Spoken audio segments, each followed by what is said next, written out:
Ռոբերտ Քոչարյանի ճամբարը պարզապես խաղաղության մասին չի խոսում։ Սա պատերազմական հռետորաբանություն է, ավելի փափուկ բառերով։ Ահա զգուշացումը։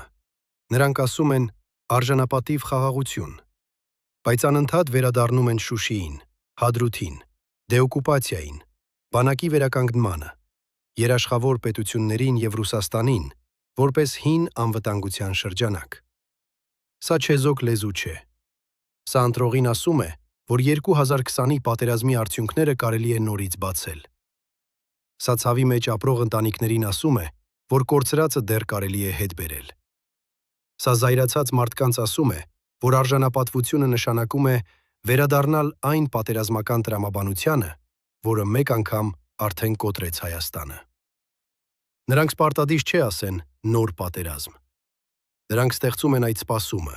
հետո թաքնվում են երաշխիքներ և ուժ բառերի հետևում։ Այդպես է աշխատում վտանգավոր քաղաքականությունը։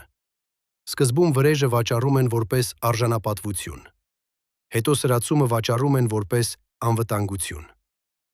հետո գինը վգինը վճարում են սովորական ընտանիքները։